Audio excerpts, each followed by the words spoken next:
Genghis खां और जितने Mongolia के मकबरे हैं उनके बाहर आप जाके उसकी फोटो देखेंगे तो त्रिशूल लगा हुआ है और श्रृंगी भी लगी है मकबरे के बाहर। क्यों?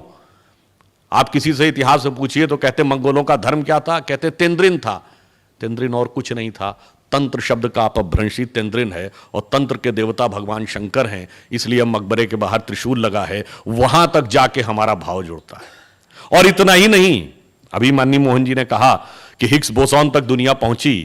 ये हिग्स बोसॉन जिस लेबोरेटरी में खोजा गया वो थी यूरोप की सन लेबोरेटरी, और सन लेबोरेटरी की लॉबी में आप जाइए तो नृत्य करते हुए भगवान शंकर की नटराज की मूर्ति रखी हुई है और जिसके नीचे ऑस्ट्रियन साइंटिस्ट फिट्जे कैपरा का कोट लिखा हुआ है कि now the science has come to the conclusion that the consistent perpetual creation and destruction of universe is like the cosmic dance of Shiva. तो हम इस प्रकार संसार से जाकर जुड़ जाते हैं और हमारे जितने भी देवता हैं, जितने भी प्रतीक हैं, जैसा कि माननीय मोहन जी ने कहा, हम अंतर की यात्रा की तरफ जाते थे। अंतर की यात्रा की तरफ क्यों जाते हैं और उसके जाने से फर्क क्या पड़ता है और उसके कारण से हमारे एडमिनिस्ट्रेशन, सोसाइटी, डिप्लोमेसी पे क्या फर्क पड़ता है। मैं बात एक बार पहले भी कहा हूं, हमारे यहां जब सूर्य दक्षिणायन से उत्तरायण में जाता है तो उसको क्या कहते हैं? संक्रांति कहते हैं। पर अगर हम पॉलिटिकली देखें तो दुनिया के जितने बड़े बड़े देश हैं, हमने हिस्ट्री में पढ़ा होगा, हर देश में एक ना एक बार क्रांति जरूर हुई है। हमने चीन की क्रांति पढ़ी, रूस की क्रांति पढ़ी, फ्रांस की क्रांति पढ़ी, ब्रिटेन की क्रांति पढ़ी, अमेरिका की क्रांति पढ़ी, परंतु बड़े देशों में एकमात्र भारत है जहां कभी क्रांति नहीं हुई। क्यों? क्योंकि क्रांति वहां होती है जहां बाहर सब कुछ प्राप्त करना होता है, सब कुछ मेटीरियल में खोजना होता है।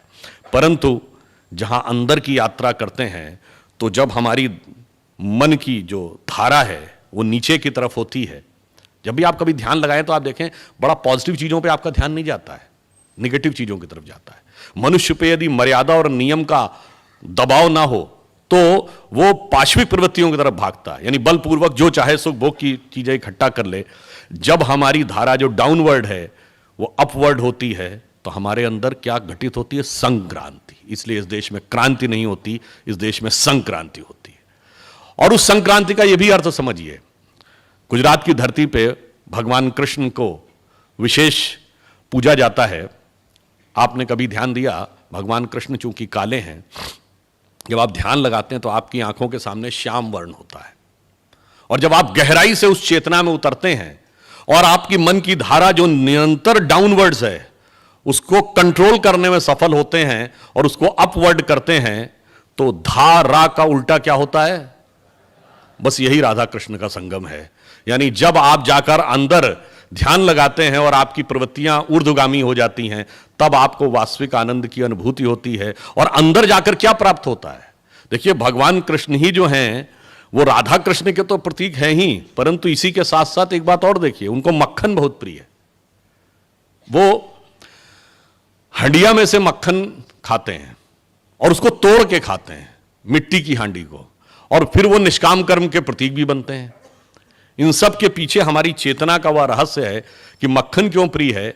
हमारा मन दूध की तरह है, हम पानी में मिला देते हैं तो दूध पानी में मिल जाता है, नष्ट हो जाता है।